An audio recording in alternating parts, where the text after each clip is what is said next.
My name is Judy Myers, and I'm an extension educator with the Children, Youth, and Family Consortium. Some of you may know that we've been trying to have this workshop for a year, and we have finally succeeded in getting just the right people here to do this workshop with us. Linda Gensheimer and Cynthia Packer have been doing this work around secondary traumatic stress for a long time, and Shayla Rojas and Carolyn Rotman are people who have personal stories to tell about how they have managed to deal with secondary traumatic stress in their work lives. I'm going to ask you all to please mute your devices before we begin this morning.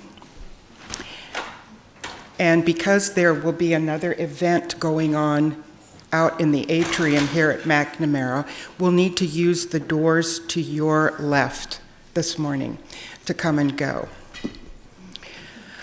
We have about 400 people here and around the state who are participating in this workshop today, and we are happy with everybody who has decided to commit this morning to this event.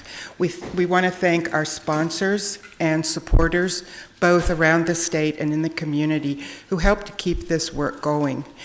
This event this morning is part of the traumatic stress series that we've been doing here in the Lessons from the Field for about 2.5 years. And this time we're devoting the topic to you, the professionals, and how to maintain your own health.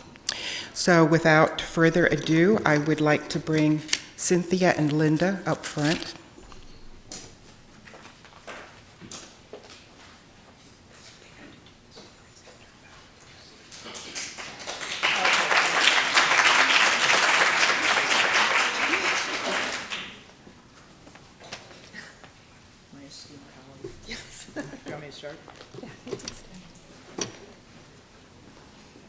It's a good thing we just walked right back into the room, isn't it? Great minds. Anyway, good morning and welcome to those of you who are here, and I'm thinking of many of you who are out in various parts of greater Minnesota. So welcome to you as well. I think it's great that the U is able to offer these kind of trainings, not just to people in the cities, but to our colleagues out in greater Minnesota. So hello out there. I'm Linda Gensheimer, and Cynthia and we're both clinical social workers. We're not neuroscientists, but I think over the past few years, we've really been trying to learn a lot and educate ourselves and try and integrate into our practice, and I think as well into our personal lives, kind of learning about the neurobiology and the neuroscience of trauma. I have found currently I have a private practice and I do some things through the U as well, but my background is, as I said, I'm a clinical social worker.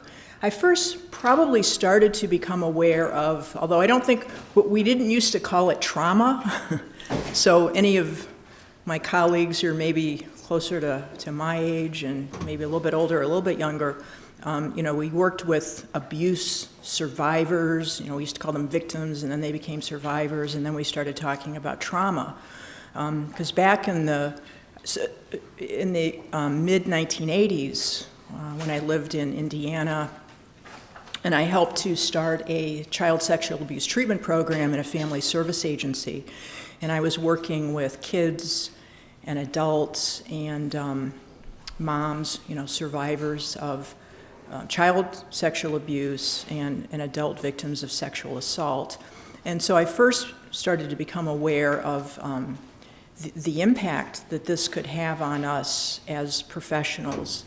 And when I look back at that time, because many of my colleagues and I in Indiana, we formed and it was a very interdisciplinary, there were members of law enforcement, of the treatment community, there was a pediatrician in town, there was a men's nonviolence center, they were involved, and we formed a study/support group because we were wanting and needing to learn about child sexual abuse and sexual assault and trauma and how to work with people.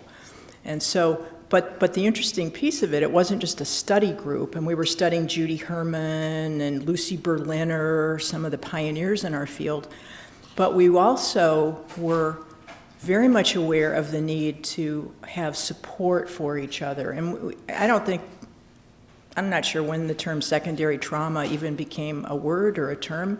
I know it wasn't the case then. So anyway, so that's, because I think it's always important that when presenters are talking about a topic that we kind of say a little about who we are and what our context is.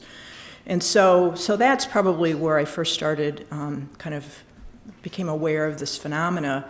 And then when I moved to Minnesota in 1994, and I was fortunate enough to get a job at Community University Healthcare Center, Kook Clinic, which is one of my 2 Camelot jobs in my life. Just an incredible group of people.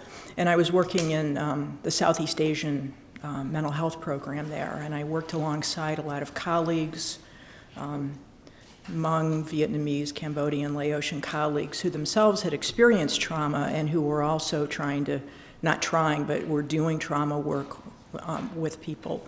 So, and I've had a couple other permutations since then in my professional path and career, but currently and for the past few years, I have a private practice called Bringing Together Art and Science. And so the art is because in any of our work, there's a creativity to it, which is what I love. I wouldn't have survived on the widget factory line very long. They would have thrown me out.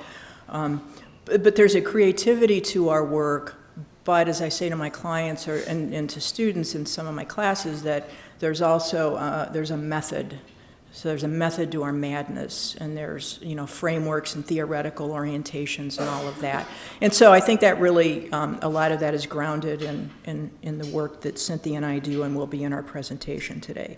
So just in closing, in terms about me, we're not neuroscientists, but we love reading this stuff, and I think both Cynthia and I have attended trainings by Bessel van der Kolk and Dan Siegel and Rick Hansen, who was in town last week, and we're kind of just eating this stuff up, and it's like we can have these long, I'm sure anyone who's like sitting next to us at lunch or dinner is like, oh my God, they're talking about it again, But I think we both find it fascinating, and I find that it's been really pretty transformative in my work.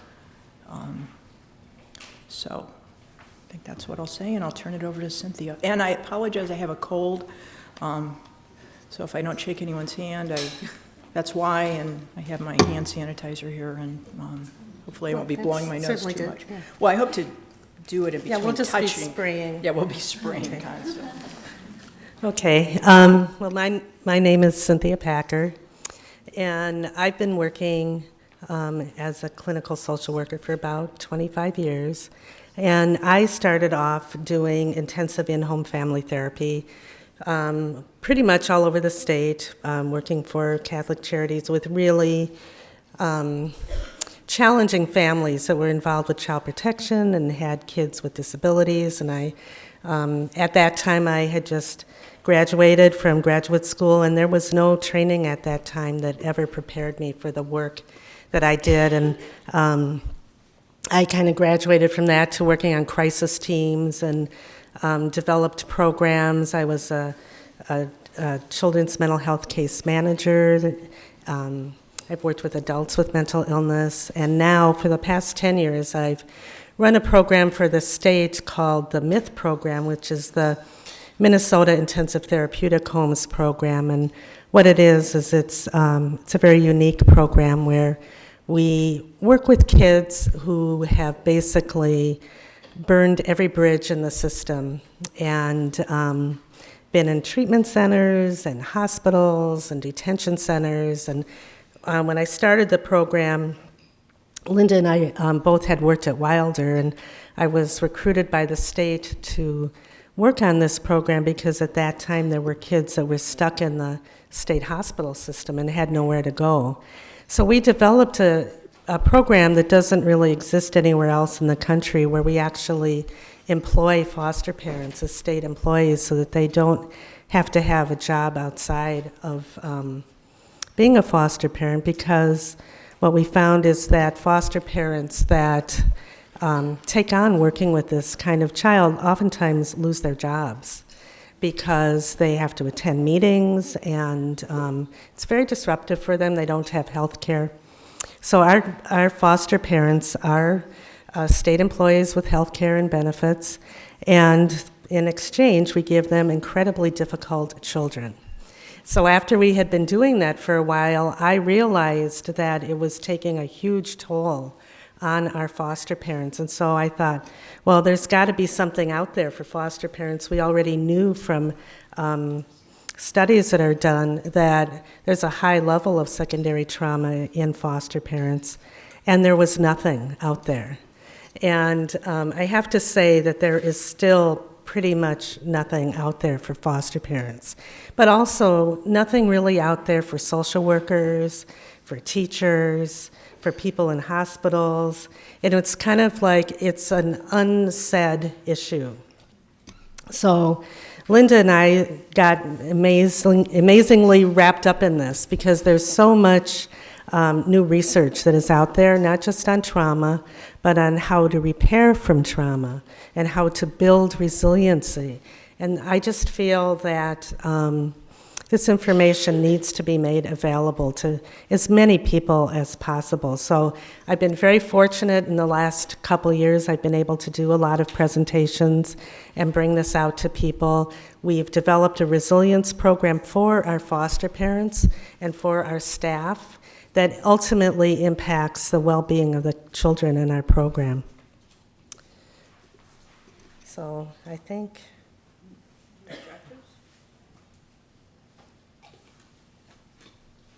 All right. How do I move this? I thought it was just this. Oh, there it is. We're still learning how to use the technology. Do you want to say the objectives? Okay. Oh, and one thing I was just going to say is that in your handout, in your packet, you have not only our PowerPoint, but you have our handouts. And you'll see as you go through this that there's both a personal resiliency plan in there and a organizational resiliency plan. So if you want to just write notes on that as we're going along and kind of make this real for yourself, we are going to spend a couple minutes, hopefully if we have time, a little bit further along, giving you a chance to really look at that. But it's in there, and this is what it looks like. So I hope that those that are out listening to us in outside the metro area also will have this. And just one real quick note to add to that, there are two personal resiliency plans there, so you can kind of choose which one kind of works best for you. One of them does have a feature of, how do we build in accountability to ourselves and make sure that we really integrate and maintain a self-care resiliency plan. Because one of the things that, there aren't very many givens in the world, but probably one is that for all of us, we're all extremely busy. And that's one of the things that I think we hear from a lot of people in the field.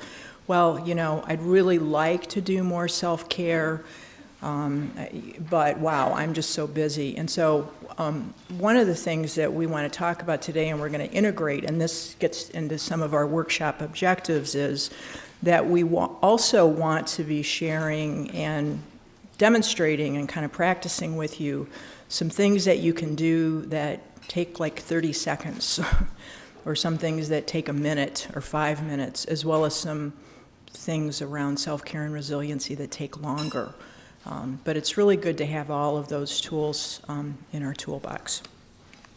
But in terms of workshop objectives, as I said, we want to just provide some basic information on the neuroscience of secondary trauma. More and more we're learning about how, that we are physical beings and the impact of trauma impacts all of us. It impacts our physical well-being, our physical body. We have manifestations of trauma in our body in terms of our emotions and so forth. So we want to provide some information about that. And one of the things that we really like to do in our kind of geeky neurobiology selves is, because this stuff is really fun for us, and so we like reading things, but then trying to maybe convey it in ways that are accessible. So that's really one of the goals of our workshop today, is to take this information and to help make it accessible, because unless it's accessible, there can be the greatest information and resources and research out there. But, but how do we kind of make it accessible and then apply it? And so we also want to provide some tools and resources on how we can address secondary trauma. There's a few different handouts in your workshop materials. There are a couple of forms out of the Headington Institute on assessing your own kind of well-being and self-care. There's an instrument that's actually been standardized called the ProQual. So that's in there as well. That's a really good tool. But we just kind of want to give you a few things, because as we know, it's not a one-size-fits-all. And then we really want to try and support you in kind of increasing and building the capacity that you already have, and maybe some of the ways that you're already trying to build in resiliency and self-care, and how to enhance that even more. So those are our goals for today.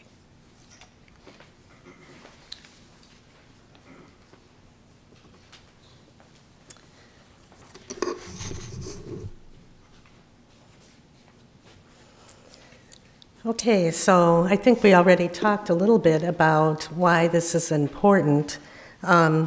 Really, secondary trauma and high levels of stress is really kind of an occupational hazard for those of us that work in our field directly with challenging situations and with people who have experienced trauma. And one of the things that we know is that you can get secondary traumatic stress not just from working directly with people and having traumatic experiences yourself, but you can actually get secondary trauma just from reading the case files on some of these people that we work with. And I remember when I was a case manager, I would get files that would be about this thick on these kids, and it would be just horrible, and I'd have to be careful how I read that. Because it would have an impact on me, and I also felt like it was important for me to kind of meet the person first before I read all that material. So supervisors can also develop post-traumatic stress from the practice of being a supervisor, and I think that what happens is that we are empathic people, and that's a lot of why we are in this field.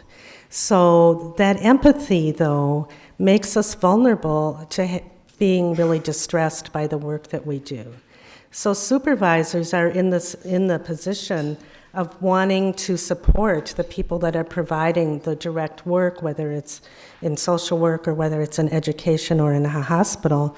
And they can be wrapped up in that, and if they see that people are really struggling with situations, that becomes very stressful for them. And most organizations don't really deal with that.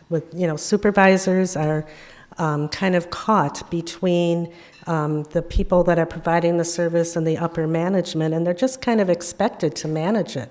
But it can be overwhelming for them too. And then if a supervisor becomes overwhelmed, then it's going to be more difficult for the people that are providing the service, and it's also going to have poorer outcomes for the people receiving the services.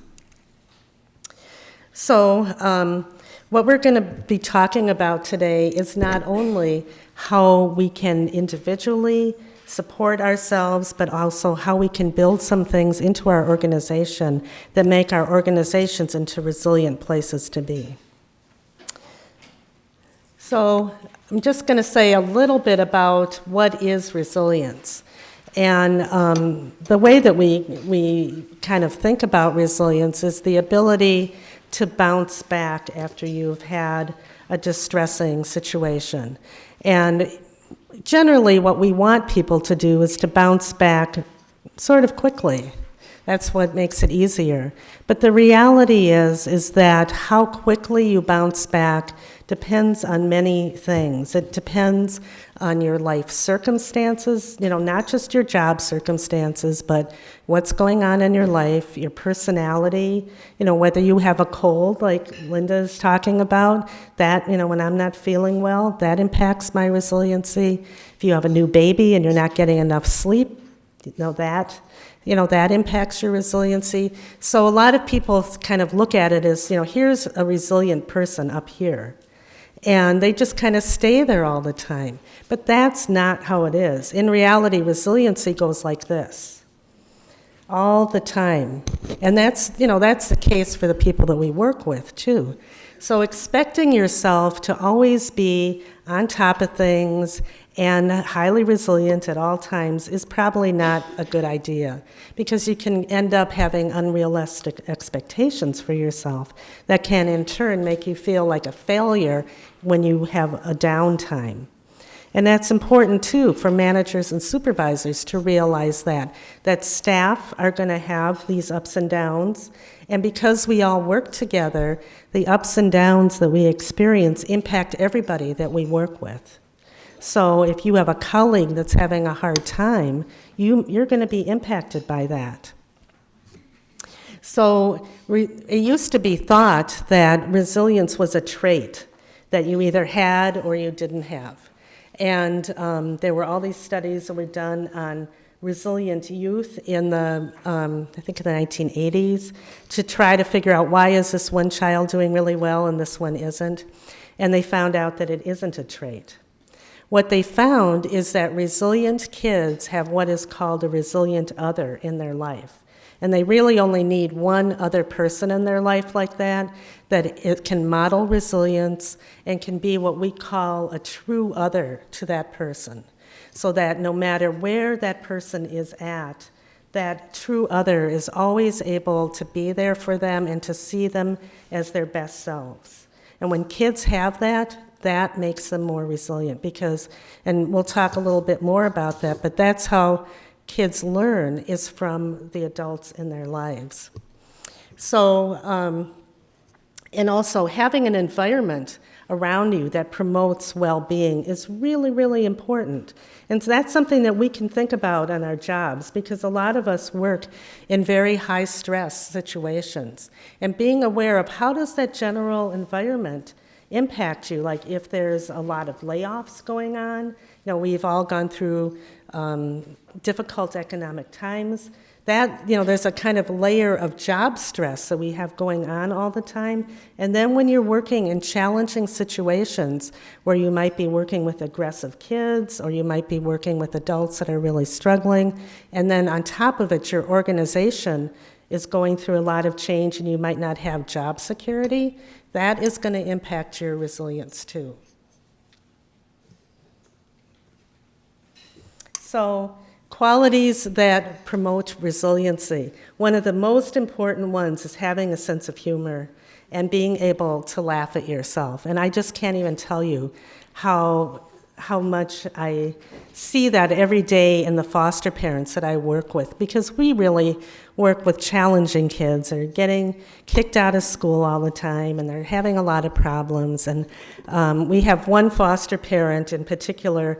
I was sitting with her after she had gone through a situation where a child had stolen quite a lot of stuff from her, had taken off. We had lost track of this child out on the streets. We were all running around trying to find this kid for a couple days. Everybody was freaking out. And in that process, a lot of ridiculous things happened, as you can imagine, that we didn't laugh at the time.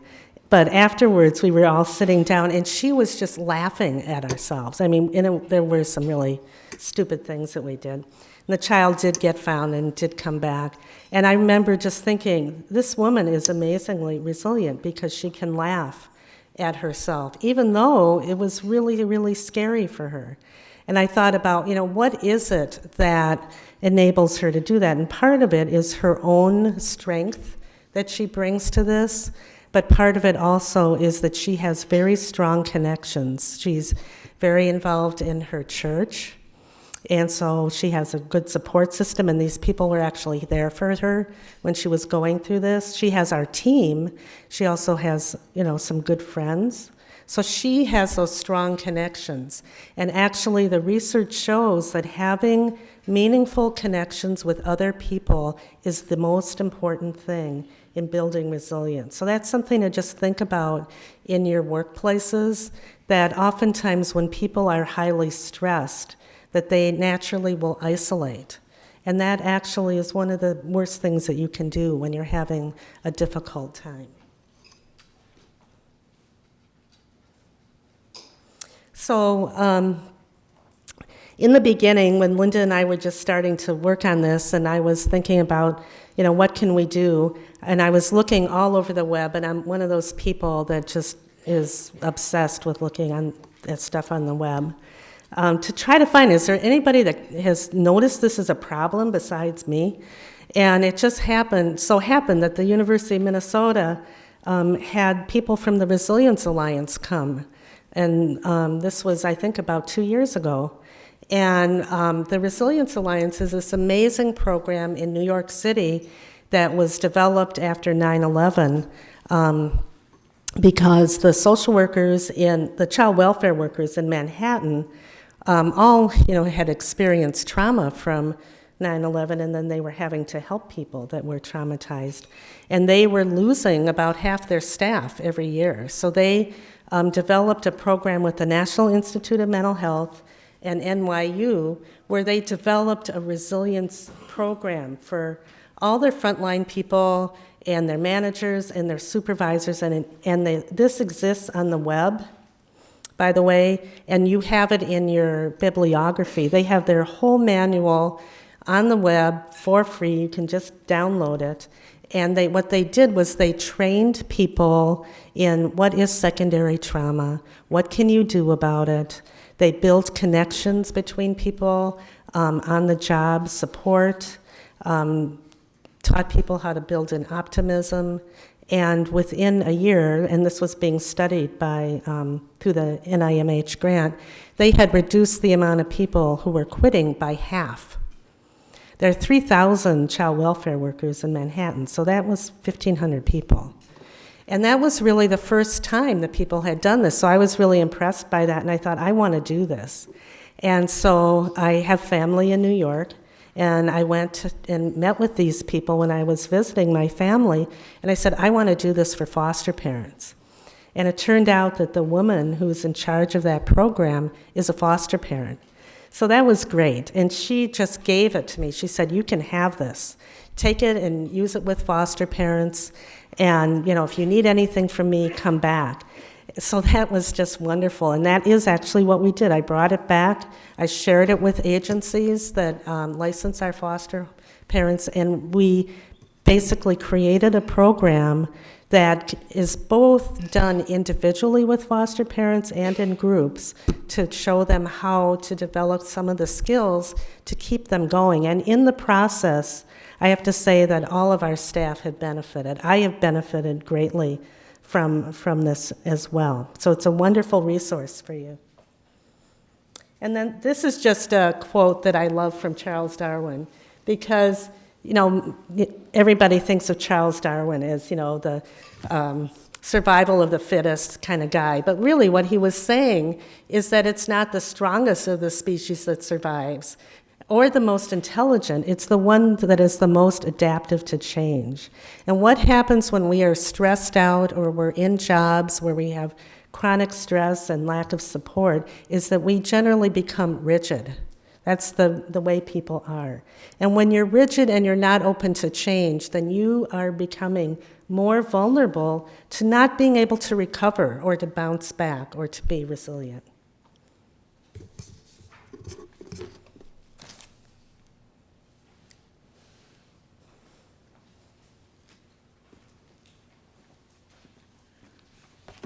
All right, so we're going to talk a little bit about some of the And we're going to go through these kind of quickly because these are probably some definitions that you've seen previously. But there's a quote by Judith Herman that I really like, and didn't make its way onto a slide. We had to cut a lot of this stuff.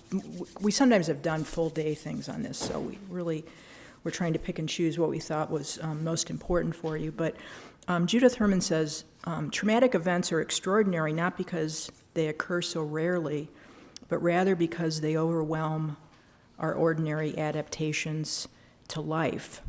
And Peter Levine kind of builds on that and suggests that a traumatic event is not necessarily caused by the event itself, but by the failure of the body and of the nervous system to process the adverse event.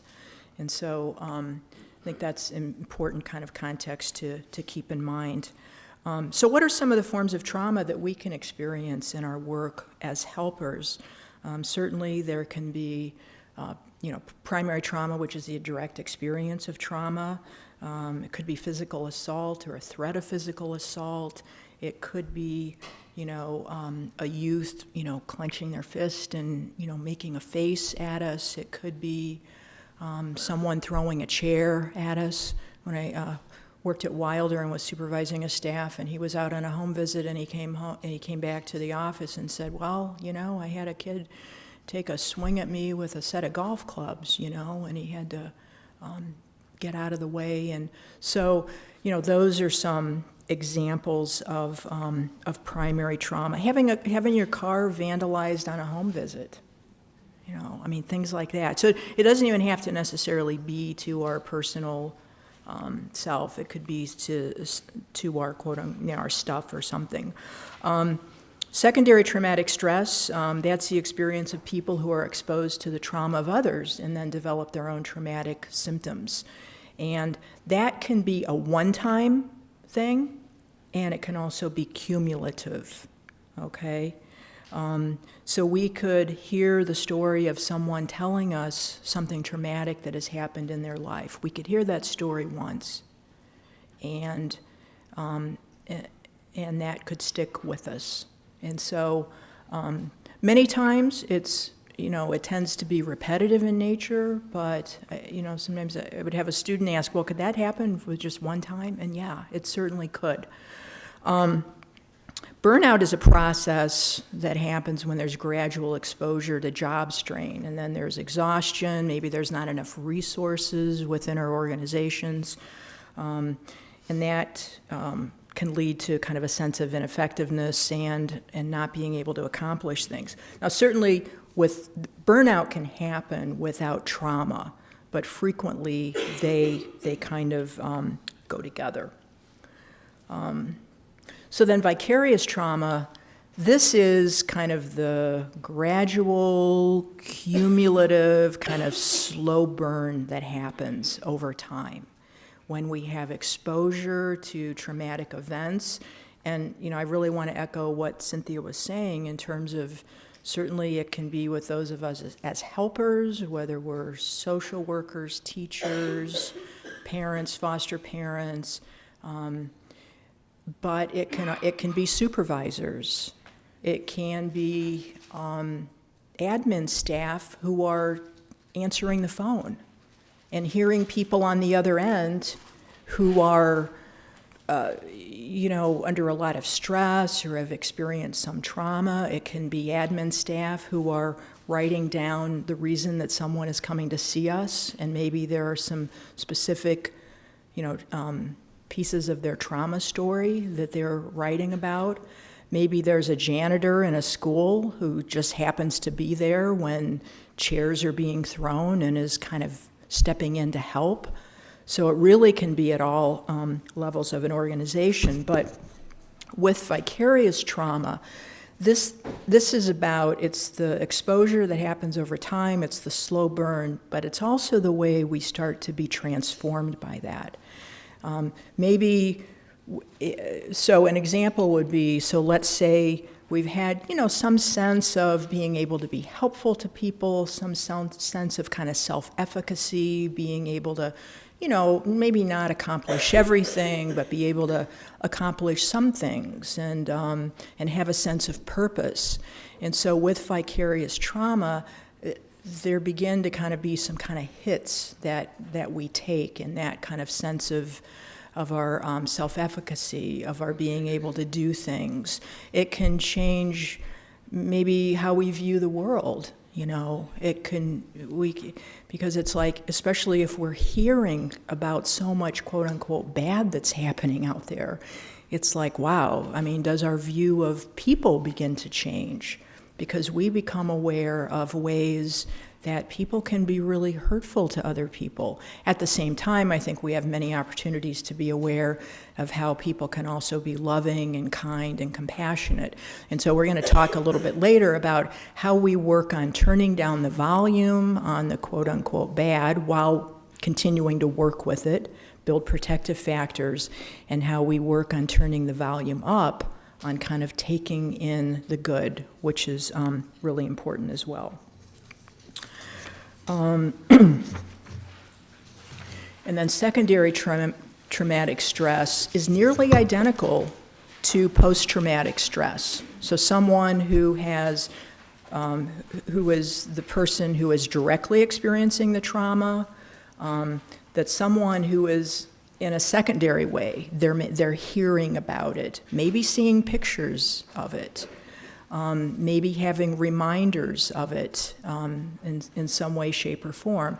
So in the same way that someone with PTSD can have intrusive images and kind of that emotional hyperarousal, that can also happen with someone who is experiencing, who has experienced secondary trauma, hearing about it, and that kind of slow transformation that happens. And Cynthia was, I think, talking a little bit about this earlier, because as social mammals, and we kind of have to remind ourselves, we are a mammal. We have a physical body, we have a limbic mammalian brain that we have in common with a lot of other animals on the planet, and a reptilian brain and all that. But as a social being, as a limbic animal, we are socially, biologically connected. Because as human mammals, our instinct is going to be to look toward another human being for help. Now, when we get traumatized, as Cynthia was suggesting, we can go into a state where we shut down, and then we're not able to look toward another human being. We can shut down, or we can get into kind of hyperarousal. But as a social species, as social beings, our kind of instinctive way that we're going to kind of deal with danger is to look towards someone in our group, in our tribe. Used to be our herd. So that's really important to remember that. And when I think of and I'm really aware I can't even kind of read much of the news about this because or even look at pictures. I was looking at the New York Times on Sunday, and there was a picture of a young man who's being held by one of these ISIS groups, and he's being, threatened, with a beheading. And I started thinking, because I kind of had this presentation in the back of my mind, I'm thinking, wow, what an effective way to get to people. They're posting pictures, they're posting videos, because we are a social species, we're social mammals, that when we hear or see, so we can be watching TV and, there'll be a commercial about, give to, help kids who are starving, or, with the cleft lip or something. And so we see pictures. That picture is coming in our limbic brain. That's where it's registering. So it's this, and we'll talk in a little bit about kind of emotional contagion and social contagion. And so they're kind of because of our neurobiology, it's not just because we've been, raised, or we had, parents who raised us to be empathic. I mean, that can be a piece of it. but our social biology is going to help us, not help us, but it's going to cause us to tune into someone and to tune into their suffering. So that's why we are at risk of experiencing secondary trauma. It's always, and then this quote, it's a couple of quick quotes there, and I think Cynthia talked about this earlier, that having vicarious trauma doesn't mean that somehow we're inadequate, we're not doing our job, right, we just don't have enough, boundaries or whatever. It's an occupational hazard because we're human. And in order to do our jobs, I mean, what did we learn, 101? I mean, at least in my social work program, it's about the relationship. It's about connection. So in order to be, and whether you're a teacher or whatever your, role is, we have to have that connection with people. So we have to have the connection, and then when we have the connection, we're at risk of secondary trauma. So it's just an occupational hazard, but one that we can work with.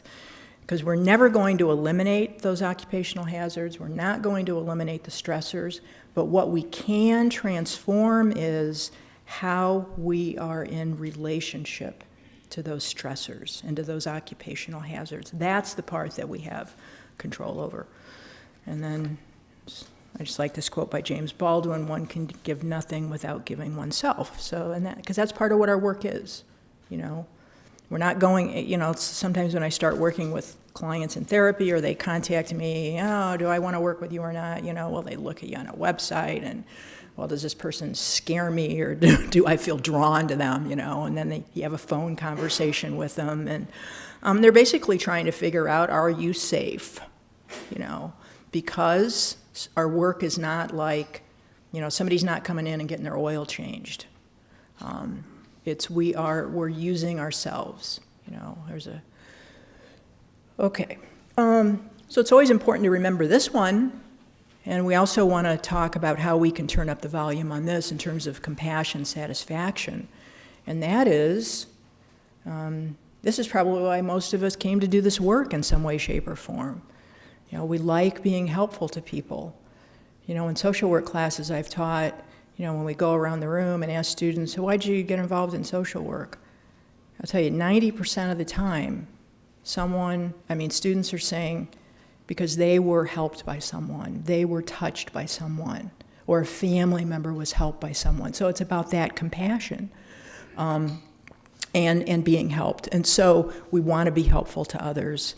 And so we can derive a lot of satisfaction and meaning from our work and contribute to an individual's life, to the community, and to the greater good of society.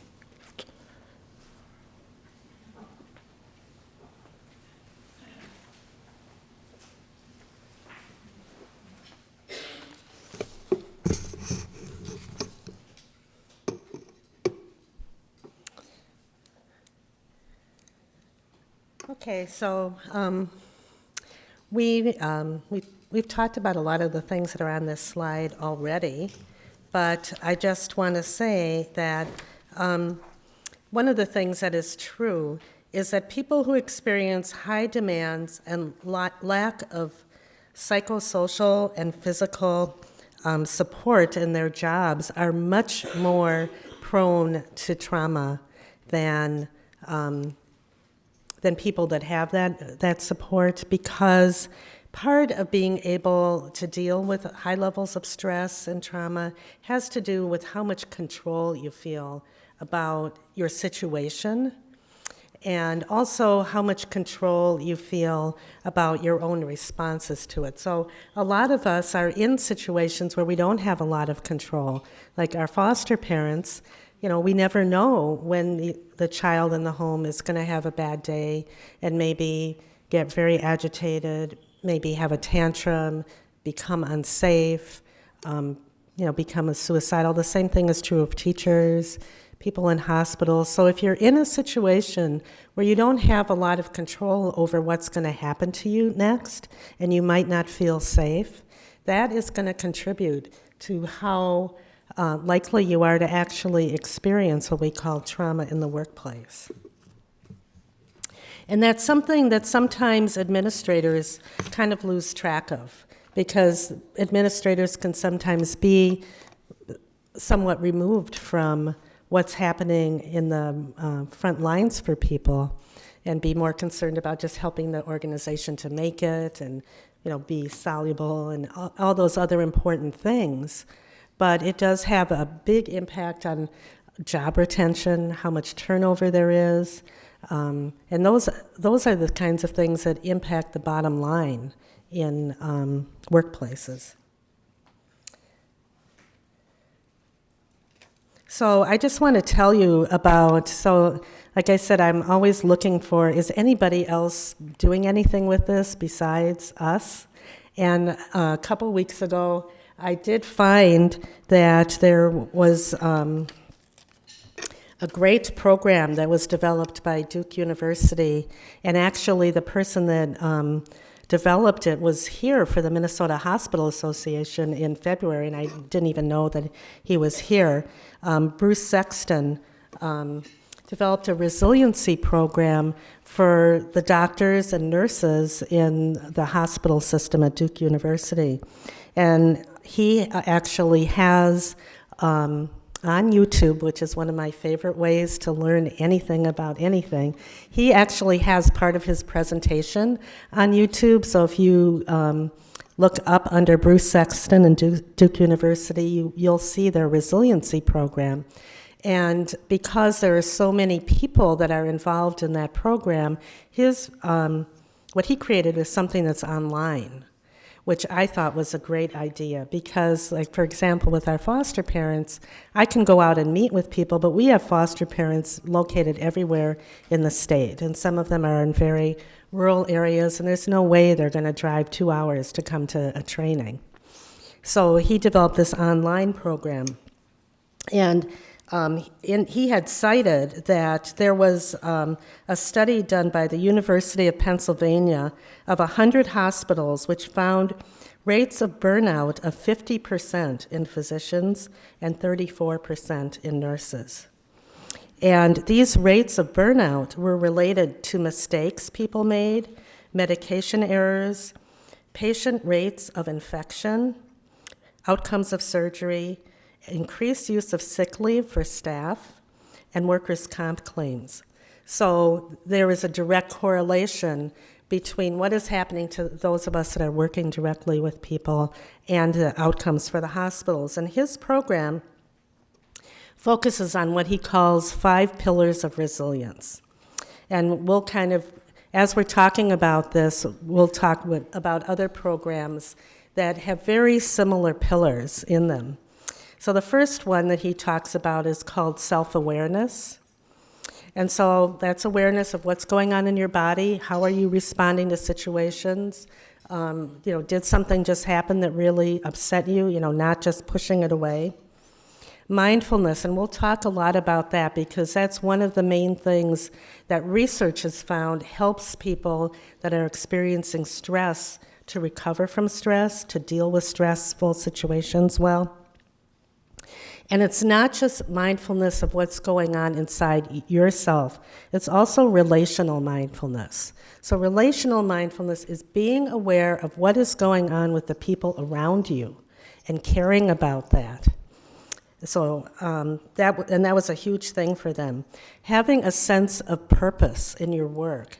So having intrinsic rewards in your work. So that's kind of what Linda was talking about, compassion, satisfaction. But if people do not feel appreciated for what they're doing, that also impacts them. So it's both how you feel about the work you're doing and how you're experienced by your organization. Self-care, and we'll talk a lot about how self-care looks different for different people based on their needs, and relationships. So having relationships with people that are truly supportive relationships. And I can tell you one of the things about the work that I do is that my family and friends really don't want to hear what I do. They're pretty sick of it. And they're glad I'm doing it, most of them are, some of them aren't. But so they're not really, it's like, okay, let's move on. So what you have to have is people in your life that you can actually talk to about what's gone on. And however you find that, it's important to do that. So, and that was actually borne out in the studies of this that were done through Duke University.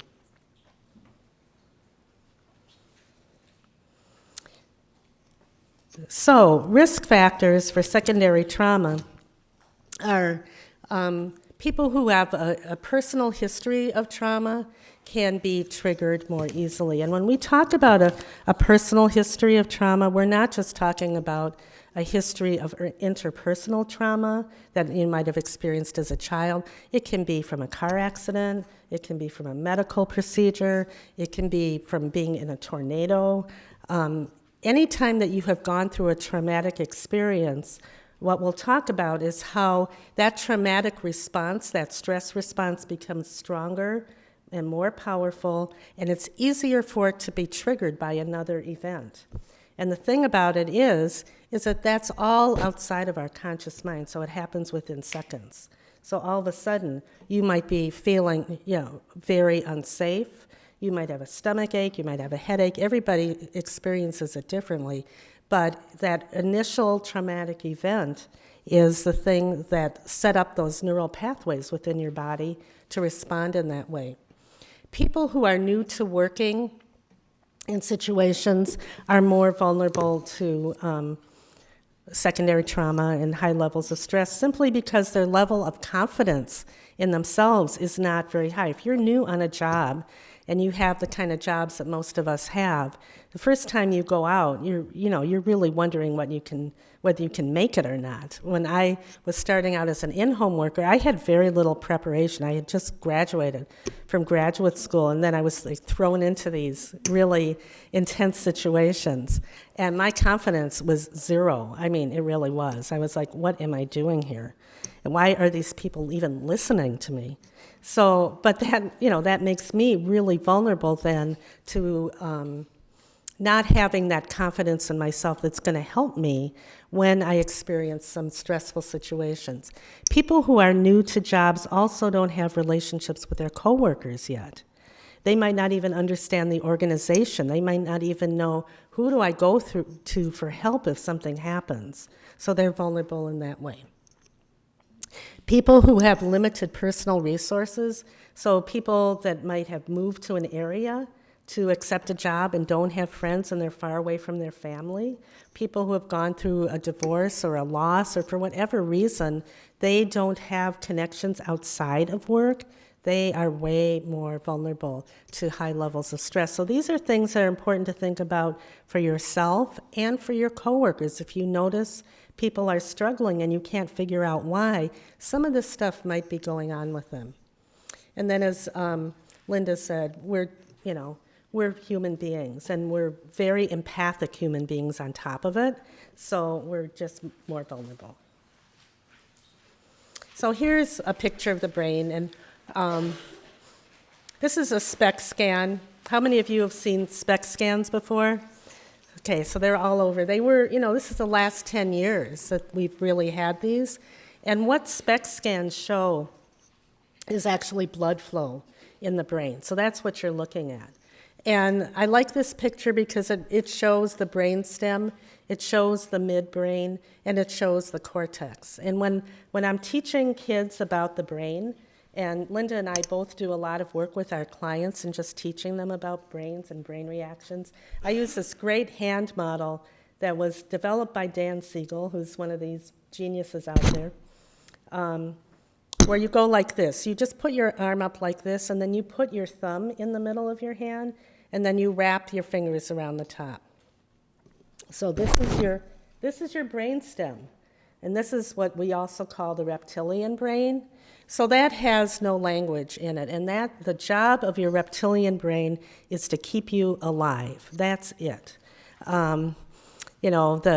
Rick Hansen has this great saying is that, you can make two mistakes in life when you're a cave person. back when our reptilian brains were big. You can think that there's a tiger in the bush when there isn't one, and then you can get unnecessarily scared. Or you can think that there's no tiger in the bush when there is one, and you can be dead. So you really have to think about it in that way. 90% of our whole system is to keep us alive. That's the brain we have. So so stress is, that's how we keep alive. And the job of the so-called reptilian brain is to keep us alive. And it's connected through this huge nerve in our body called the vagus nerve to all the organs in our body. So that's why when you have stress, your heart rate increases, your breathing is faster, you get a stomach ache because it's also connected to your stomach and intestines. And that nerve is involved with that fight, flight, and freeze response. But what they've also discovered, there's a man named Stephen Porges who studies the vagal nerve, that we also have, it's not just fight, flight, and freeze. It's fight, flight, freeze, and connect. Because human beings are very social animals. So when you are under stress, and actually he found that this was more true of females than males for some reason, that there is a very strong urge to connect, and that's for safety. And that's when Linda was talking about the tribe and the herd and everything. That's how we've stayed alive, not just by ourselves, but through the protection of connecting with other people. The midbrain has that little almond-shaped thing in it. It's called the amygdala. The amygdala is your alarm center. So that's the thing that says, okay, you're not safe. There's still no language here. So this is a place where what is called implicit memories are stored. Implicit memories are memories that don't have words attached to them.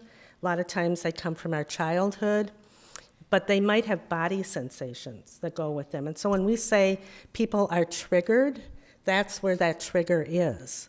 And a lot of times when we have kids that are triggered and they're acting out, people try to figure out what's going on with you, or they try to talk with them, and the kids can't respond, or they say, I don't know what's going on with me. That's why. They don't know what's going on.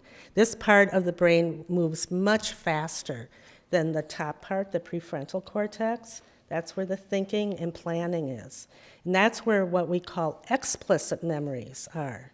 So those are memories that have words. And when we do therapy with people, a lot of what we're doing is connecting those explicit and implicit memories.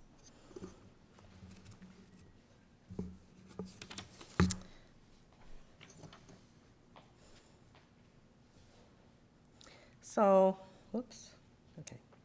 So this slide basically just says what I said, but one of the things when I was going to school here at the University of Minnesota a million years ago, people had this idea that when you were born, you had a certain amount of brain cells, and then all you did was lose them throughout your life, which is just a ridiculous. I don't know why we thought that, because all the organs in your body completely regenerate themselves all the time, including your skin. So anyway, we thought that. So we're wrong. We were wrong. And people have recently discovered this great thing called neuroplasticity, which is that when you learn new skills, like when you learn mindfulness or you learn how to manage stress, you actually build new connections between your neurons, which get stronger and stronger. It's kind of like when you learn how to ride a bike. And the first time that you ride it, you're very clumsy. And then after that, it happens really fast. That's why, thanks to neuroplasticity. Well, we also just discovered that there's such a thing as neurogenesis. Neurogenesis is the actual creation of new cells when you learn a new thing. So here's another hand model that I use with the kids. Here's a neuron with all the things on it, little arms, and here's another one. So the more that those neurons fire together, the stronger the connection and the more they wire together. So here's a guy that's got it all together. He's got, the different places that he's putting everything. This is all about my, lizard brain. This is about my pleasure pain center, whatever. And here's my cerebral cortex. Wouldn't it be nice if everything could just be organized that way? But of course, it's not. Okay, so as we've been saying, that when you experience a significant trauma, your whole physiology is impacted. So that's why when people have experienced trauma, they might have trouble sleeping, they might have trouble eating, they might eat too much, they might not eat enough. Your entire body, so you really have to think about, we're not just talking about your brain that's up in your head, because your brain exists, down your spinal cord and is connected to everything in your body. And people will experience stress differently. So if you're wondering, why is this person not able to do their work right now? They just seem like they're out of it all the time. Well, maybe they're not able to sleep at night. Maybe that's how they're dealing with stress. The other thing is that our kidneys are one of the main places where that fear response kind of centers. And on top of the kidneys are these little glands called adrenal glands. And people are talking a lot more these days about what's called adrenal exhaustion, which is that you can really wear those little glands out by having chronic stress. And that impacts your health, your immune system in many, many ways. So this is very important stuff to know about. And then there's the release of hormones. I mean, a lot of people are aware of cortisol and the stress hormone, that when you have chronic stress, cortisol is released all the time, and that's not really a healthy thing. It has a negative impact on the heart. It makes us more prone to developing diabetes. So there's a lot of secondary health issues that are related to these hormones. There is a really nice little hormone that I like, and it's called oxytocin. And oxytocin is a natural hormone that is released when, for example, when women are nursing. It's a very calming hormone. And when you can learn ways to build calm into your life and promote the release of oxytocin, that actually diminishes the impact of cortisol on the body. So that's a good one to be aware of. I think you're on, aren't you? This is your slide. Are you on this? We're so organized, it's just... Oh, yes, this is my slide, sorry. This is another really cool thing, and it does have to do with neurogenesis, that the more that one part of the brain or one part of the body is used, the thicker it actually becomes. So the amygdala, which is your little alarm center, if that's going off all the time, if you're experiencing panic and stress, it actually becomes bigger. And there are other parts of the brain that have been studied too. And there was a study that was done of London cab drivers who actually have to memorize the entire city of London because apparently it doesn't make any sense. They studied their brains. And the part of the brain that does maps of the environment was much bigger for these people. The other thing that it's important for you to know about is there's a man named Richard Davidson at the University of Wisconsin-Madison who's done a tremendous amount of research on this whole area and actually comes here and speaks pretty frequently. But he did a study of Tibetan monks to see if their brains had been changed by the amount of meditation that he had done. So he was studying people that had like 30,000 hours of meditation because they had started when they were small children. And he hooked them up to all kinds of wires and everything, and they were on the front cover of Time magazine.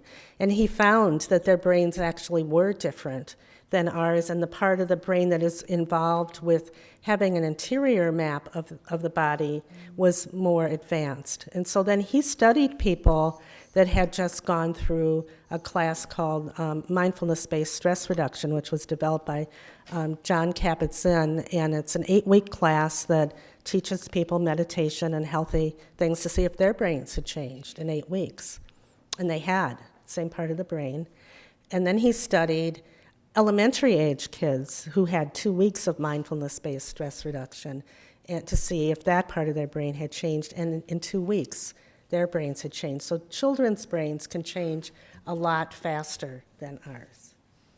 So I think now it's actually your turn, right?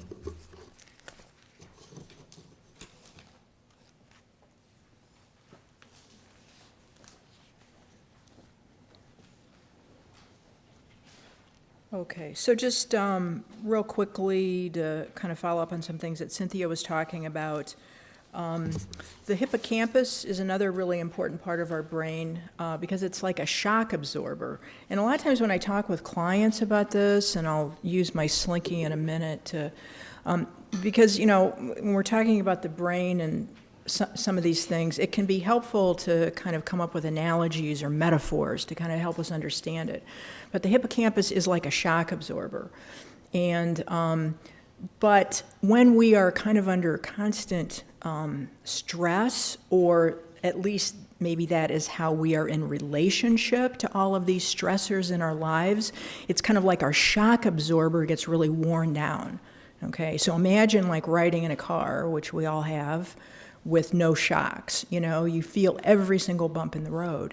So that's one of the things that, and we're going to practice one of these, or kind of demonstrate one of these things in a minute, about how we can help kind of calm our amygdala down and kind of help reinforce and build up the shock absorbers in our brain, so we don't kind of feel every bump in the road. Because when we're feeling every bump in the road, everything becomes a crisis. Everything is an emergency. Has anyone ever worked in an organization where almost everything is a crisis?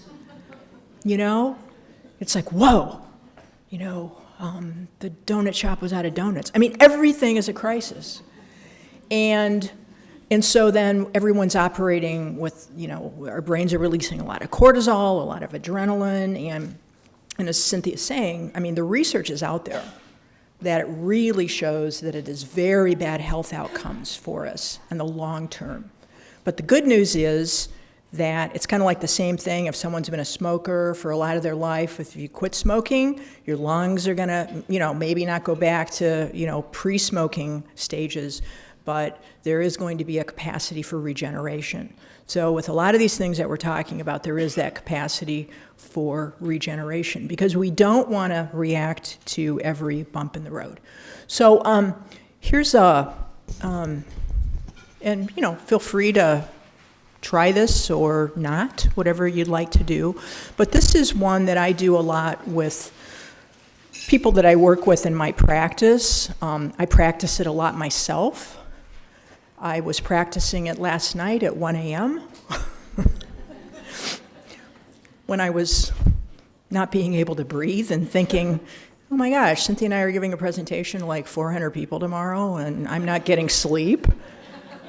And I'm going to talk about sleep in a minute. That's one of my favorites because it's one of my struggles. So anyway, but the 415 breath, I will do it in session with clients and they won't even know it. So how it works is, and it's called 415, and this comes out of the Headington Institute, which is a wonderful organization. I think they're on the bibliography. They have a lot, there's tons of resources on there, and so some of the handouts are from the Headington Institute. They are a group, an organization that provides resources and training for people like first responders or people who work in refugee camps.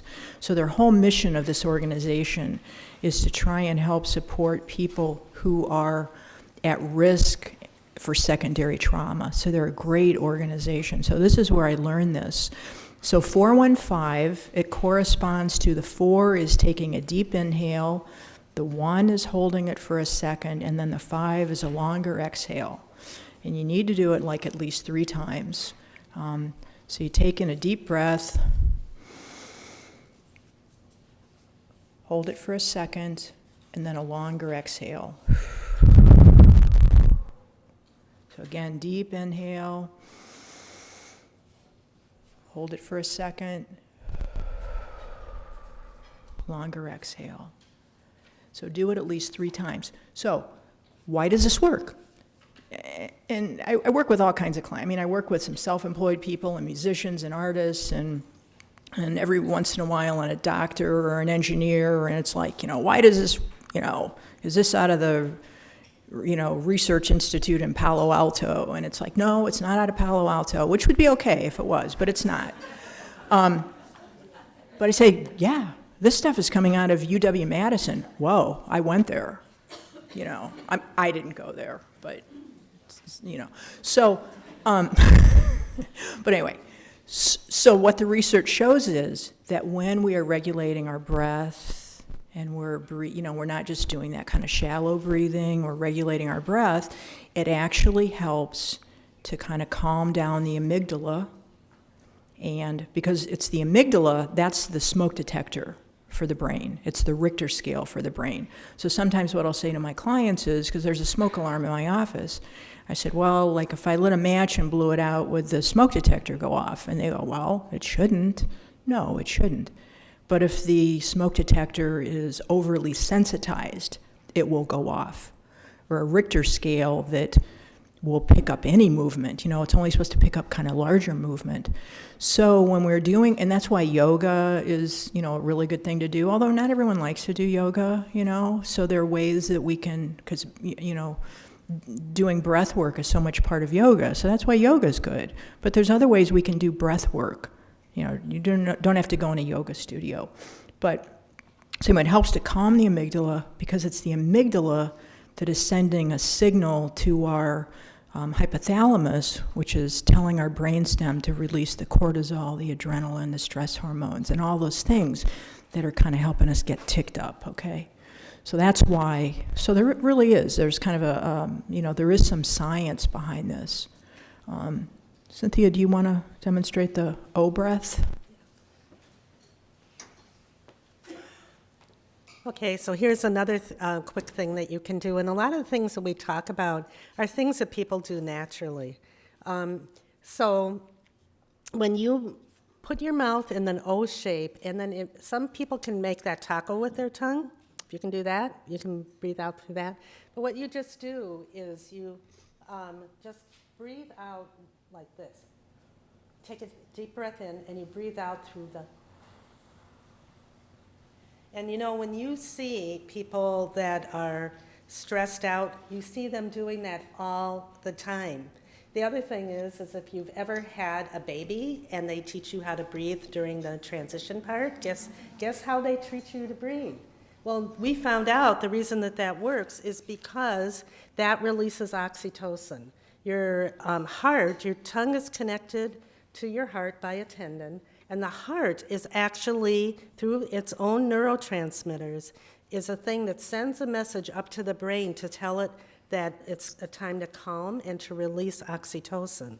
So anytime that you are feeling a high level of stress, you can do it, just do the O shape, and you can do it 3 times, and you will feel that your body is calming down, and you can do it as many times as you need to. And that's also a really nice thing to teach children.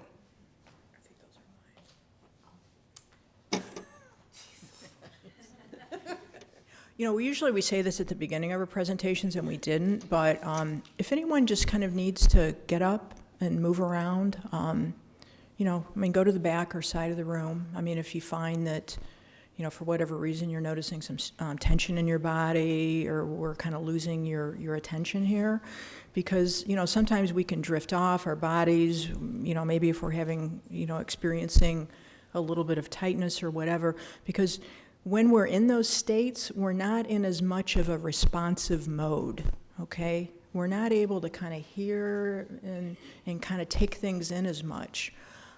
So just invite you to do that. All right. So I'm going to go through some of these things fairly quickly, because I realize we're a little bit behind here in terms of what we'd like to be doing. But, and I think Cynthia's talked about this, our stress moves up from our kind of lower part of our brain, our downstairs brain, or sometimes we call it the low road brain. That's our survival brain. And it works its way up to the more higher levels of our brain. But, so that's where we're going to start to feel things, because it's that lower part of our brain. It's our brainstem in conjunction with our limbic brain and our amygdala that is scanning our environment. We're always scanning our environment. We may not be aware that we're doing it, but we're doing it. And our brain has a higher negativity bias. That's why our species survived and other species didn't survive. We were able to outrun the woolly mammoth faster. We were able to, respond to threat faster. We were able to make that decision: do we climb up the tree or run out of the tree? So there's some interesting research about what helps us kind of stay in a kind of calmer state. And our body has a natural ability called allostasis. And that's our body's ability to kind of, when we get kind of regulated or dysregulated, emotionally dysregulated, kind of a stress response, that sleep is just foundational to that. So probably most of us have studied Maslow's hierarchy of needs, of, before we can kind of go up to self-actualization, safety is at the bottom. So in terms of our brain health, sleep is at the very bottom. And it is so important. And research shows us that, like in 1900, the average amount of sleep that people were getting was 9 hours. And it's gone down. And when did it start to really go down dramatically? Anyone want to take a guess?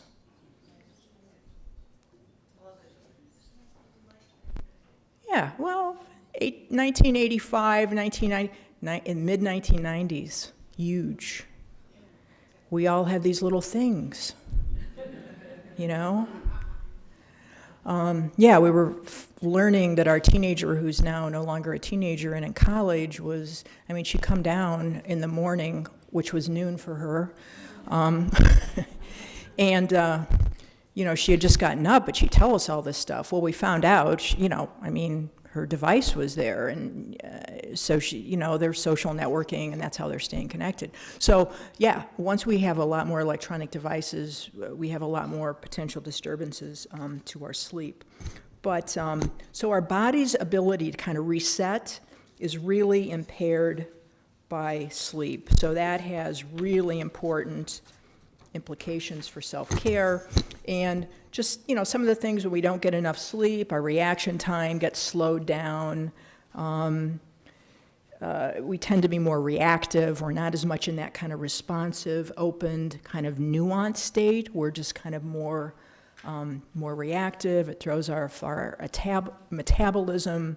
And then there's all sorts of kind of chemical processes that happen. Elevated cortisol, glucose, insulin, which is really, really bad for a lot of health outcomes. And so whenever I work with people, part of my intake form is I ask a lot of questions about sleep. And every once in a while I have somebody say, I get by in 5 hours, And 5 hours once in a while can be okay, but what research shows us is we need a minimum of 7 hours. And that's for our brain. Our brain needs to be on downtime, and our muscles need to be kind of on downtime. And adolescents need even more sleep than that. Okay, this is one of my favorite slides. This comes out of the work of Dr. Peter Levine out of the Sensory Motor Institute in Colorado. And so healthy human nervous system, so kind of within these dotted lines, that's kind of like an optimal kind of healthy human nervous system. We have kind of activating emotions, and we have more calming and settling emotions.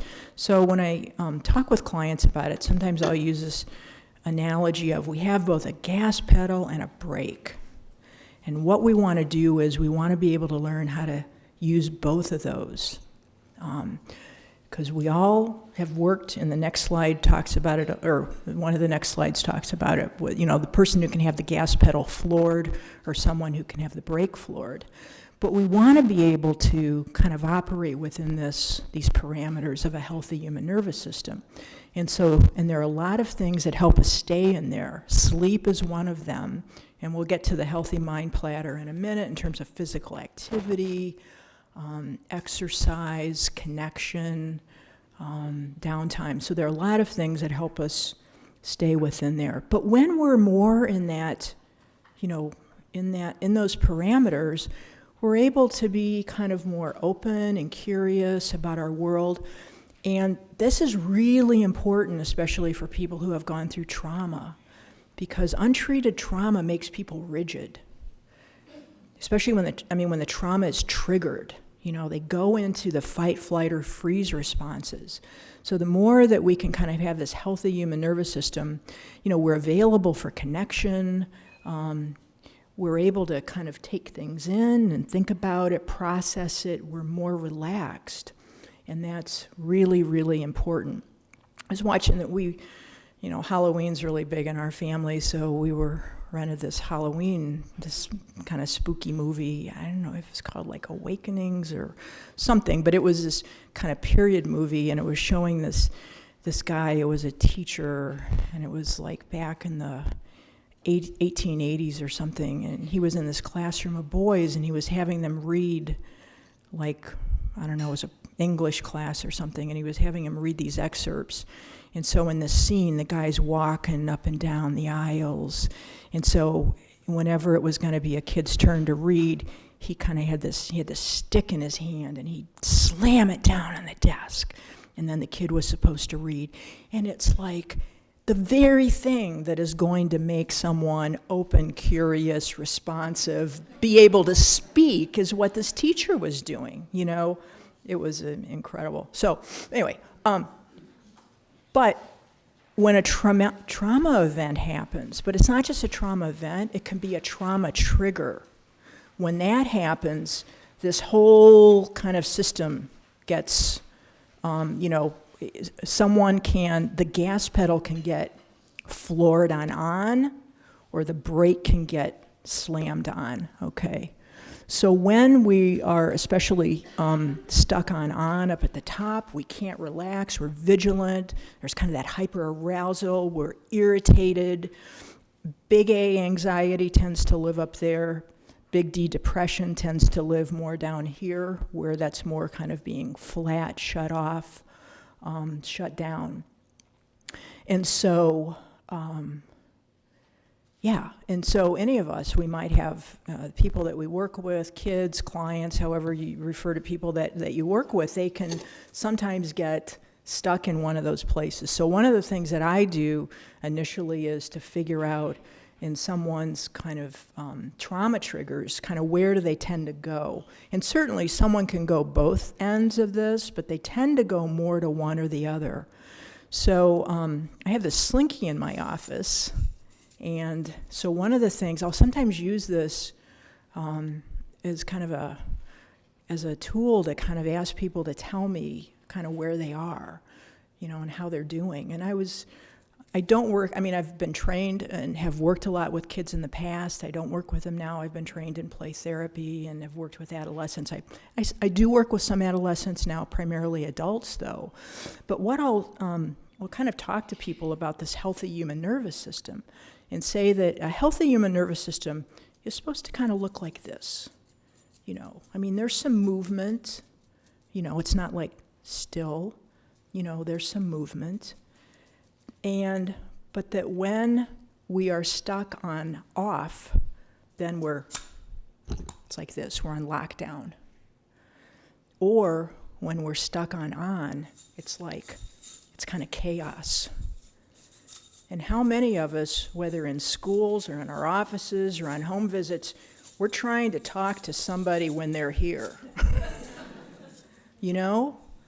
And so sometimes this could be, and I was thinking it can be an interesting kind of, one of many tools, and we all need a lot of tools in our toolbox, but kind of an interesting kind of diagnostic way, or a way for kids to kind of talk about where they are, as you maybe kind of, you know, oh, who doesn't love to play with just to play with a Slinky, you know, let alone, wow, I can use this to talk about me and how I'm feeling. That's pretty cool, you know.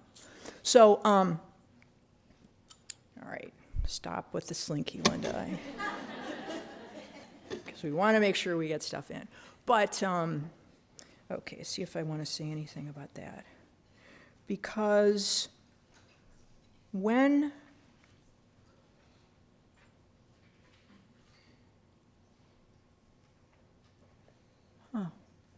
I'll go back. But when we're in that when we're in that, our human nervous system is kind of calmer and balanced, then the part of our brain, our reptilian brain, in conjunction with our limbic system, that is kind of scanning and looking for threats and has the negativity bias, that's kind of in the green zone. It's in a more responsive mode. So that's where we want to help get people to. And I think certainly Vanderkolk talks about this, and a lot of other people who work with trauma, and I'm sure as many of you know and are already doing in your work, that we cannot think or talk our way through it. That's one leg of the stool. But we have to be kind of experts on the body, not experts, but we kind of have to know, enough stuff. And we have to be able to be tuned into our bodies. And this is where parallel process is so important, and our doing our own self-work is so important. Because, I don't know about you guys, I grew up in a German, Polish, Catholic family. We weren't talking about our bodies a lot. And Catholic, okay? We weren't talking about our bodies a lot. Remember I told you about that child sexual abuse treatment program that I was a part of starting? So every once in a while I'd be one of these local kind of TV shows in Fort Wayne, Indiana, and so different providers would go on, and I was on there once, and I was on there a couple of times, and my mom, God bless her now, but she'd say, do you have to talk about sexual abuse? I mean, it's just, you have to talk about bodies, So many of us are not comfortable doing it, but it is important that we, and the only way we can get comfortable is if we, kind of learn how to tune into kind of our bodies and how we're feeling and all of that, so, okay. So as Cynthia said, neuroplasticity just means, it comes from neuro, which means neuron, plastic, which means like mold, shape. So it just means that the brain has a capacity to rewire itself. It's very different from what we used to think. And so trying to build in protective factors and build in resiliency, we want to make sure that the neurons in our brain that are firing together are taking in the good and not necessarily focusing on what's going wrong. Rick Hansen describes this very nicely. He talks about two wolves in one heart, that we all have, and he talks about from, Native American culture that, there's one wolf that's kind of open and curious and responsive and calm, and there's another wolf that's, fight. It's going to fight and try and survive. And so we all have that, but it's a matter of which do we want to feed and which do we want to have kind of, which neural pathways do we want to have kind of try and wire together. And so this is, Cynthia, you found this slide, but it's, this is to kind of just show or demonstrate whatever that as we are trying to tune in to certain experiences. So let's say, and I don't know how many times any of you have experienced this, I've taught quite a few classes, and students do review or evaluation at the end, and oh wow, there can just be like so many great positive comments, but then there's one or two. Why did they say that? And so we can, and that's because we have a tendency, our brains will scan on what's negative. We have a negativity bias. So we really have to practice and intentionally try and focus on taking in the good. And we're going to demonstrate that for you in a minute. So should we show the tapping as another example?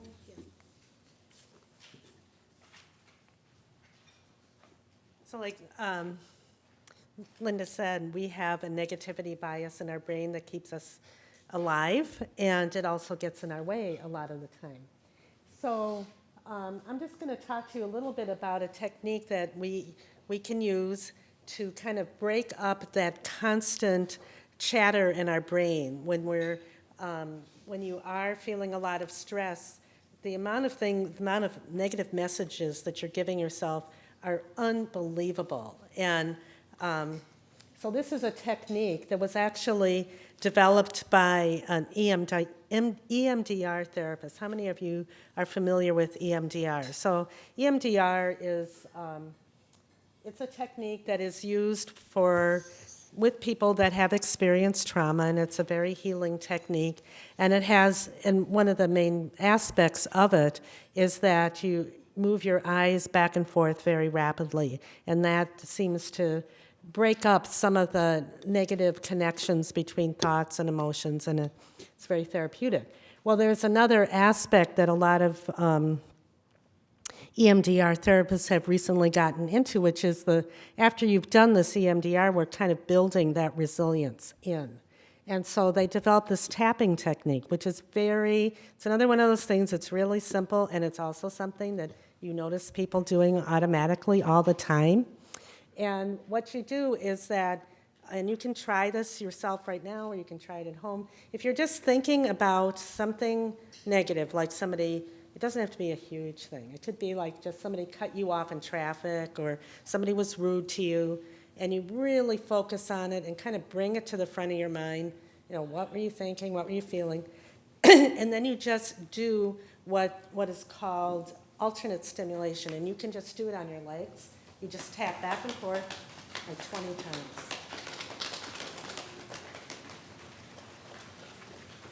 And then just notice where you are with that thought. Usually when I do that, it breaks that thought up pretty fast. And sometimes you can't even get back to that thought. But what you do at that point, after you've done that tapping, is you check in with yourself. And if those thoughts are still going a zillion miles an hour, then you just do it again. I mean, you can do it as many times as you want. There isn't going to be a negative from it. But I'll tell you something that you can do with this tapping that will make it work even faster and more strongly. And that's to tap on either side of your temple. And the reason that this works is that when you're tapping on either side of your temple, you're hearing it. It's going in your ears. So that strengthens it. People think that why this works is that it causes messages to go back and forth rapidly between the left and right hemisphere of your brain, and your brain just can't hold on to all those icky, blaming, negative thoughts while it's doing that. So it's a very healthy thing. It's another thing you can do with kids in about 3 minutes.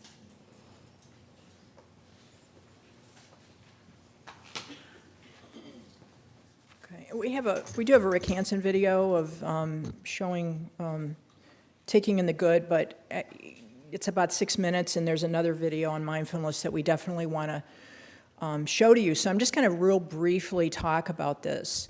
And what I love how Rick Hansen describes this. So taking in the good is about actively noticing positive experiences. It's not denying or saying that bad stuff or negative experiences don't happen, but it's about trying to have an intentional focus on positive experiences. Now, you might have somebody say, well, nothing positive happened to me all day. I mean, it can be things like, wow, that cup of coffee tasted really good, or, and this beautiful fall weather that we were having, of how that sun felt and the light in the sky. Or it's about maybe having a conversation with someone and feeling heard and feeling cared about. I mean, it can be really small things. It doesn't have to be kind of like we're moving mountains. So what we want to do is, and I've been doing this quite a bit with clients and also with couples that I work with, because I'll be working with couples and somebody will talk about this and some positive thing, and then they'll immediately go to the negative. And I'll have them practice kind of going back to, well, let's go back to this a minute. And so with taking in the good, so you think of a positive experience or a positive feeling, a feeling of feeling cared about. As I said, maybe a feeling of, what the beautiful sunlight looked like, or, just could be anything. And so it's important to hold it in our awareness for a minimum of 10 seconds. If we can hold it in 15 or 20 seconds, that's even better. Notice how our body feels. And what Rick Hansen is describing about this with the research is that when we hold it into awareness for at least 10 seconds and a little bit longer, dopamine is released in our brain. And so what happens is dopamine is kind of, that helps that experience kind of be wired into our implicit memory. So how he describes it is, we're trying to change our playlist. And I'm thinking, what a great way to talk with kids about it. Changing your iPod playlist from nobody cares about me, nobody loves me, I'm mad, I'm pissed, whatever, fill in the blank, to just little things. And sometimes I'll even, when I'm talking with clients, I'll say, do you feel that I'm kind of getting what you're trying to explain? I might not be getting it exactly, but I'm trying, oh yeah. And we'll work with it in session. Just kind of take that in, what does that feel like? And so again, every time we do this, and he suggests maybe doing it before going to bed at night. This can help with people who have sleep issues. I work with a lot of people with anxiety, and that negative playlist starts going on in their brains in the middle of the night. So maybe trying to think of 2 or 3 things that were positive. And so it's about installing it into our brains. And maybe it's like one song at a time. It's kind of like, and maybe kids don't listen to Pandora. Maybe that's just us older folks. But but like when you do this, it's like the thumbs up. It's like the thumbs up on the song and the thumbs down on the other stuff, And he made this suggestion in terms of introducing this to adolescents. He said, first of all, have it be short and sweet. Don't go into a lot of information with them. But he said, one way to present it is, do you want to control what you think, or do you want adults around you to control what you think? Well, that can be true for any of us, So it's about, maybe you weren't picked for that team, or you didn't get to sit at the lunch table that you wanted to, or whatever happened. But to try and focus on the positive and taking in the good. So that's how, this is an example. So when we talk about all this brain stuff and neuroplasticity and neurogenesis and creating new neural pathways, this is how we do it. But this takes practice, it takes intention, and, I think it can work, so anyway, that was the... Okay, mirror neurons, I think, when we were talking before about that our brains have our brains are interconnected. Our brains have a social kind of interconnection with other people, and, with mirror neurons, we can reflect or mirror the activity of another person's brain cells. I mean, any of us have been in a room where one person starts to yawn, and then what happens? I mean, pretty soon a lot of people are yawning, or someone takes a drink of water, and then other people see that, and so we're not intentionally trying to do that or thinking of it, but that's a process of mirror neurons. And research, some interesting studies are coming out. Babies start doing this within hours of birth. They start mimicking facial expressions. Wow. Because when we say, oh, babies don't remember very much, well, it's going into their implicit brains. Okay, so we have a real kind of short, fun video that we'd like to show you, and I'm just going to see if I can remember the technology that Dave showed me.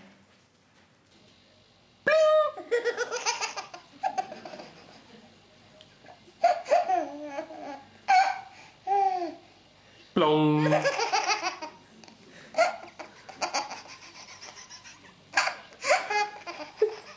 What's great about that, well, it's just a fun video, and the baby, and what's really interesting about that is there's really no language that's being used. So I think it really illustrates the mirror neurons and emotional contagion most of that stuff, all of that stuff is really happening in our limbic brains. And so we were kind of seeing this interaction between the dad, I'm thinking a dad, male caretaker, and this boy.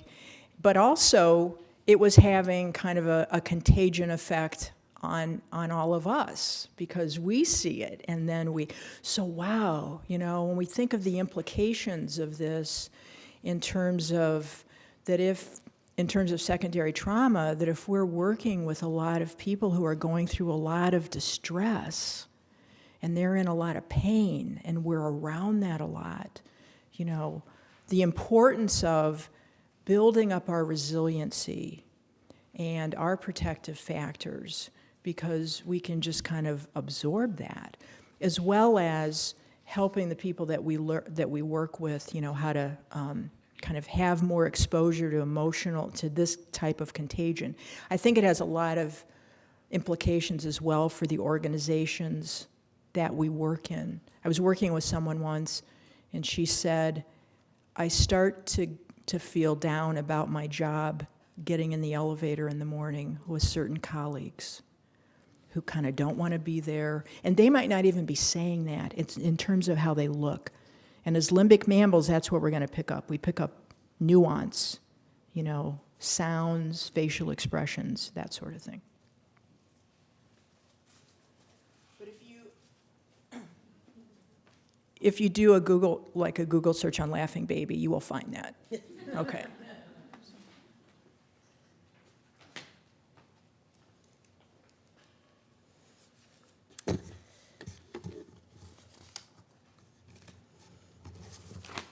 Okay, so how do we build in resilience on our daily life and on the job? One of the things is to build capacity with employees, with management, and how do you do that? So one of the main things that you can do is to provide education on what is stress, what is trauma, what is the likelihood of developing secondary trauma, what are the symptoms so that you can be aware of it. Because what they have found is that just by providing information on this and kind of opening up that Pandora's box for everybody, that is helpful for people. So that's one way that organizations can build capacity, both individually and in the organizations. Supervisors can play an important role in promoting resilience by learning about this, by being aware of what's going on with employees. And like Linda was talking about mirror neurons, that's something that happens between supervisors and employees too. Employees are always watching supervisors to see, where are you at today? How are you feeling? How are you responding to how I am?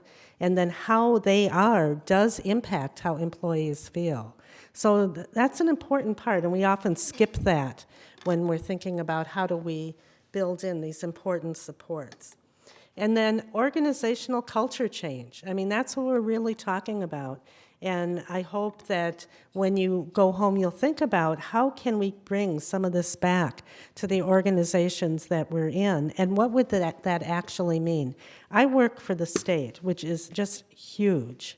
And the thought of bringing about organizational culture change is frankly overwhelming to me. But I work in a little part of the state, and in our little part of the state, we have been able to build this resiliency into what we're doing. So you might want to think about how do you start small. And here are the 5 C's of coping, and mainly why I put this up here is that Linda Graham is a marriage and family therapist that has written a wonderful book called Bouncing Back. And it's all about resilience. And one of the reasons that I love that book is that she is one of the few people that's writing about this that is not a neuropsychologist, she's not a neuroscientist, she's not a neuropsychiatrist. So her book is really in language that I can read and understand, and I can actually give what she has in there to the people I work with, and they can use it. And she has tons of exercises in there, and it's a really very, very practical book. But she talks about the 5 C's of coping. We talked about the importance of staying calm. Clarity is taking that moment to check in what is really going on, making sure that you're connecting with other people and resources, feeling competent and confident, and then having courage. Having courage to carry on is something that people develop by being in a supportive environment. And if you're in a toxic environment, even if you're a very resilient person, you're going to be impacted by that. So it's important to think about that. And then we always put this in because this came from the Resilience Alliance. And what they did with this is they had every social worker had this in their cube. So they would check in with themselves all the time throughout the day to see, where am I on my heat level? And what they were doing is not just checking in with where am I in the moment, but how, if I'm agitated after a phone call or an interaction, how long do I stay agitated? Because what we find with people that have very high levels of stress is they go up really fast, they stay agitated for a really long time, they come down very slowly. So if that's the pattern that you're experiencing in yourself, that is a signal to you that you are experiencing a lot of stress, and you may not even have realized this. This is really helpful with kids, too, because it's a visual. They can just point, you can say, where are you right now? I'm there. And for them to learn, this is where I am. You're going to do the healthy mind platter? Do you want to? We're kind of winging it a little bit, you might have noticed. No one in this room ever wings it, right? Yeah. We have the winging experts here. Yeah, so just real quickly, and this is a great resource. It's in your packet. I use this with my clients a lot. This is one of the places that I'll start with people in terms of kind of doing an assessment. They like this tool.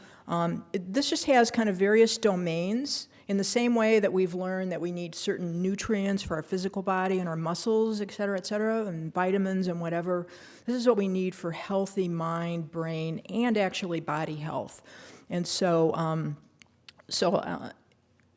give this to people, and in your packet there's an explanation of kind of what these various things are. Sometimes I'll ask people to do, and you could do this with kids as well, kind of like a pie chart.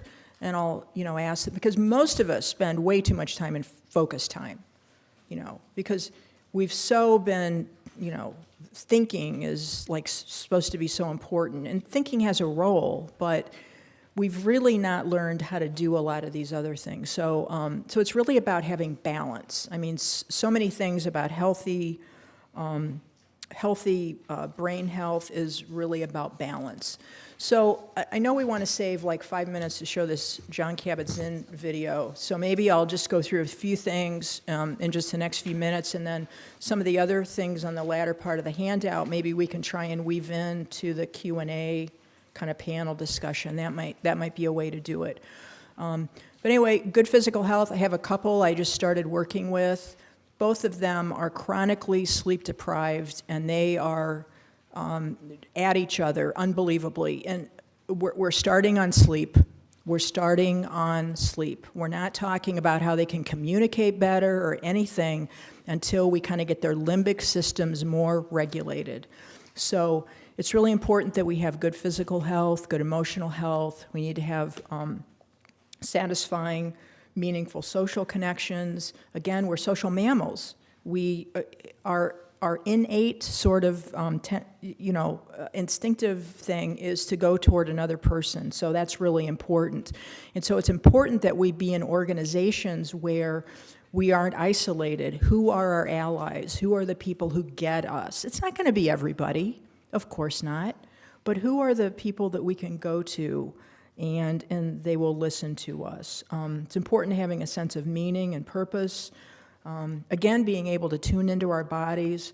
do a lot of that with people in session. I love how van der Kolk talks about it. He says, the trauma story is only the cover story. He said, the real trauma story is what is someone feeling and experiencing in their body. So it's paying attention. You know, how do our clients look tense? I had a client in my office the other day, she was just, her leg was just going like this, you know. And so we were just kind of starting on quieting, you know, the limbic system, learning how to discharge energy. Darwin talked about this in the 1880s. The way we know we're having an emotion is we feel it in our bodies. We're feeling energy within our bodies. And a lot of trauma memories are negative or toxic energy that hasn't been discharged. So there's lots of ways to do this. Yoga, Qigong, which is a form of energy movement, physical movement, mindfulness. This is really important. Self-care is important as theoretical orientations. I say this in all my classes. You know, it's extremely important. So should we go into the John Kabat-Zinn video? All right, so I'm gonna, hopefully this is not gonna freeze up on us. Attention is the faculty that allows us to navigate our lives in one way or another and to actually know what's happening or know that we don't know what's happening and find ways to be in a wiser relationship to things that are going on in our lives than being at the mercy, say, of our own emotional reactions and crazy thoughts and fears and so forth. So it's paying attention on purpose in the present moment, non-judgmentally, as if your life depended on it. So paying attention to what, you might ask? Well, it doesn't actually matter. It's the attending itself that's important, more important than what it is that you're paying attention to. But that said, if you start to pay attention to how much attention we pay to anything, you begin to notice that the mind is all over the place. It never sits still. It's got this idea and that opinion and this reaction, and we spend a huge amount of time planning and worrying about the future, and a huge amount of time reminiscing about the past and who did what to whom, or why it worked out this way, or why it didn't work out this way. And the present moment, which is the only time that we're ever alive in, the only time we could learn anything, express any kind of love or emotion, the only time we could be in our own body, the only time we can see or hear or smell or taste or touch or communicate, is now. And yet the present moment gets completely squeezed out by all of our preoccupation with the future and the past. When we start to pay attention to our own mind and our own body, it's like reclaiming your life.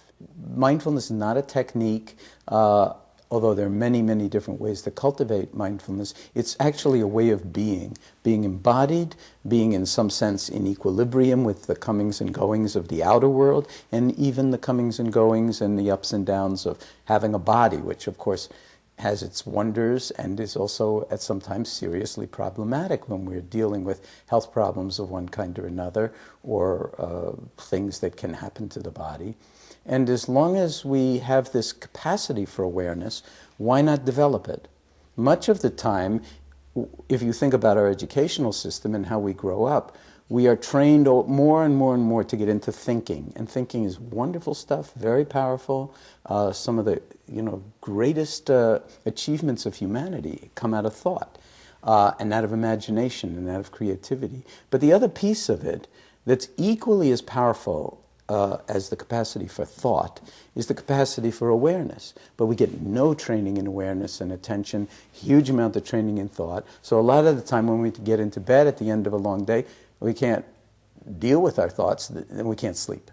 They just kind of perseverate over and over and over again. The same thoughts, we want to shut them out. The more you try to shut them out, the more they come in, and pretty soon you don't get to sleep, or you wind up with, basically chronic anxiety or some kind of condition or other. Depressive rumination can spiral you into depression, a little bit of sadness, and then that triggers this kind of perseverating constantly, what's wrong with me, why don't people like me, why didn't she look at me, whatever it is. These are all thoughts. I'm no good, I'm too old, you know, my life is, it's all downhill from here. All of those things, they're only thoughts, but most of the time we think of them as the truth. So what mindfulness does, in a way, is it embraces the actuality of the mind, the heart, the body, and our relationality with the outer world, and gives us new degrees of freedom to navigate the ups and the downs and the ins and outs of our relationships with life, with other people, with our own aspirations and our own fears, and also, and most fundamentally, with our own body. Now, most of us don't want to go anywhere near our own body except under very specialized circumstances at particular times. It seems like, wow, it's wonderful to have these bodily experiences. But a lot of the time, we're just pretty much up here. Thinking, and really believing so many of these thoughts as the truth that we wind up in a very narrow band of what's actually possible for us in terms of our human experience.